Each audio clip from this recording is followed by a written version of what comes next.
Are very welcome back to the Health Zone on 88.2, Dublin's health station.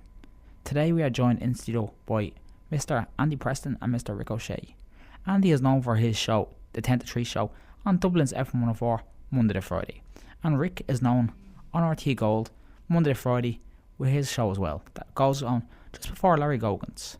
Today, Rick and Andy are talking to us about completely different things. Andy is going to tell us about last year how he managed to overcome the odds and lose 3 stone while working 6 days a week in radio, a transformation he thought he'd never ever see, with the help of health and fitness. And Rick is going to tell us all about how he managed to overcome the odds as well and lose 3 stone while working 5 days a week in RT Gold. He'll tell us how a healthy diet has completely changed his lifestyle and how he managed how that tiny bit of cardio, walking per day, can actually change your mind frame as well. Without any further ado, let's get into today's segment, which is Fit and Legit. Okay, whenever you're ready there. Today I am talking with Dublin's FM104 host and good friend, Mr. Andy Preston. Andy, How welcome. are you? How's things? I'm doing good. You look really well behind that microphone over there. Well, do you know what? It's the first time actually behind commercial radio microphone, so I have to say I'm loving it. Well, let's hope it's the first of many. Do health and fitness. Andy, health and fitness. How did you come into the same world as me?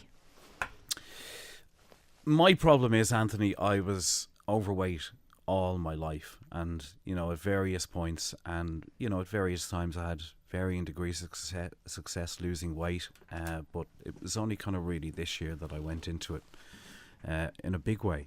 The last time I did was about 5 years ago and ended up losing quite a bit of weight, but the old story put it all back on again then. This year, at the beginning of the year, I round about this time last year, just before Christmas, I said, you know what, I'm going to do it next year. I'm going to make 2018 the year that I get on the serious diet and get back to the gym again and take it from there. Did you do research into what you were going to do before you actually realised what you were going to do? No, because I just started losing weight all of a sudden. I went through a marriage breakup earlier this year. Which I'm sorry to hear. Thank you. And that would have been around late February. And because of the stress involved in that, I stopped eating. Now, when I say stopped eating, I stopped eating what I had been eating up to that point, and kind of survived on a week or two for I'd buy myself bananas at the shop at Euston Station in the morning, and then I'd go into Marks and Spencer and buy a salad there, and this was dramatically different to what I'd been eating up to that point. So this was the transformation of Andy Preston. That's where it started. So you could say I more or less shocked my body into losing weight, and within a matter of weeks I'd lost 2 stone. Recent studies have shown, which I never actually mentioned, if you shock your body can go into so much shock that, say if you do cardio in the morning, say any sort of training, say walking, running, anything like that, and you have nothing in your stomach, because there's no body fat in the stomach from what you've not eaten, it's the body so shocked it'll go straight to the stomach and go straight for the body fat that is stored up in the body. Again, that's something I didn't know. I mean, I think if you're savvy about these things, and if weight loss is your intention, you will speed up the process for yourself just by doing, little bits of research like this, which I got into at a later stage then, but I dieted solidly for a month, and then I started going to the gym, and that's when the results really started to. The first results will start showing. Yes, actually, exactly. But I should say, I mean, I think shocking the body is a good way into weight loss. I mean, you mentioned your own theory there that works to go to the gym. There really isn't any excuse. If you look at it, even if you just started off with half an hour, and took it from there, maybe up to an hour, you're doing 2.5 hour sessions. You're putting everybody to shame. I'm doing 2.5 hours because I'm inspired. Like, I'm in college as well. I'm doing a diploma, and I'm actually doing it in media production and radio programming. Yeah. And I'm out there as well doing that. Well, I mean, we have documentaries at the moment, we have other stuff at the moment, but I always find time to go to the gym, because I find that when I'm in the gym, whatever I'm doing, I'm relaxing. Oh yeah, I mean, it's as much for your mental health as anything. And I mean, I firmly believe, at this particular time of the year, when nights are dark, weather is lousy, And this is one particular time of the year where, you know, my energy levels and my mood always drop. I think this actually is. I was going to a point I was going to bang on a while back on mental health. It's a huge thing to focus on mental health, especially when you're working a long week in work on a weekly basis. You're having to do God knows 360 days, probably 355, whatever, and you're not getting time to yourself. But that's the one time you get to go and just relax and just chill and just take your own time. Yeah, absolutely. And the gym, I find, contributes to that. I mean, you don't even have to go to the gym. I mean, you know, you can do a bit of exercise at home, go for a walk. Walking is just brilliant. Power walking. Brilliant for the head. Power walking. Doesn't even have to be power walking. I mean, just go and have a walk, like, and just look at the beauty that's around. Well, listen, thanks so much for having me, Andy, thanks a lot for the interview today. It was great. And myself and Andy will be kept in touch more. There could be more interviews to come, but you have to wait and see. Well, if you want me anytime, no problem at all. I think there will be, and I think there one will. I think if it's okay with you, at one point I'll have to get you live on the air as your Nate.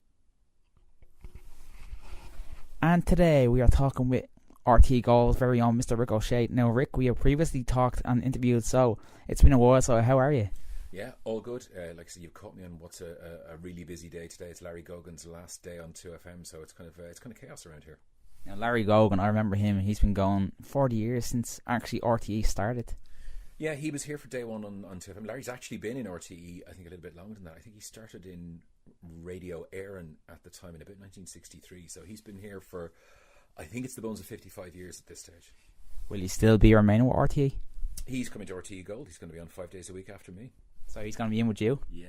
He's. I'm going to be Larry's warm-up man every day, and I'm perfectly happy to be that.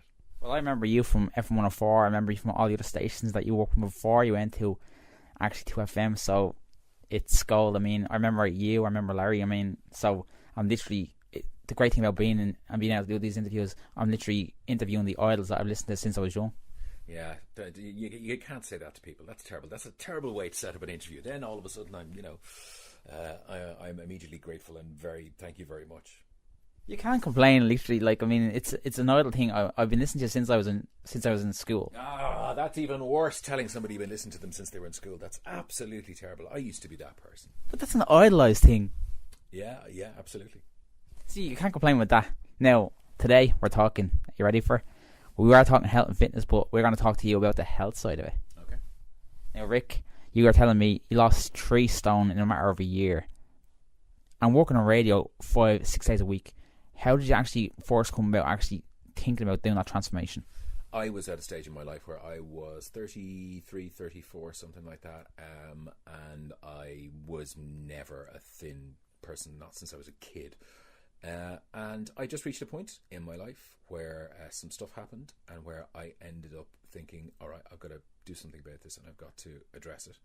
And I did it over a period of time, and I cut a ton of things out of my life at the time. And to be honest with you, it's still always a constant thing. I think anybody who works long hours and anybody who works in the business that we do has to be conscious about their health and about their fitness, because you'd like to be around to be doing this for a lot longer. Now, one of your acquaintances as well, Andy Preston. I'm sure you're a good friend of Andy's.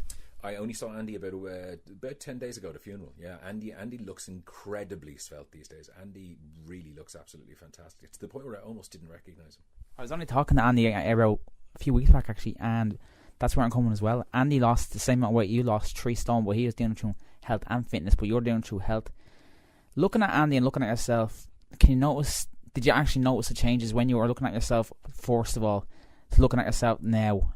Did you notice the changes in I think it's only like with most things, because the changes aren't sudden and they don't happen over the space of a week or 2 weeks. You only ever really notice it when you look back at pictures from a while ago, like the 2009-2019 Facebook thing a while back. I found some pictures of me in 2009, and obviously I'm a completely different person. I mean, there's a little bit more hair there, and it's all a lot darker than it is now. I don't think I had a beard in 2009 either, but a lot of it is you look back and you notice that things have changed over time. And again, I suppose it happened such a long time ago. It happened 11, 12 years ago maybe, that you tend to forget it at certain points, and you just go, yeah, well, that was a long time ago. Yeah, the beards, first of all, the beards are trending. See, I have one myself. I don't notice that. I'm going to be one of those people who, when I was growing a beard, nobody really cared about it, and it was a laziness thing as opposed to anything else.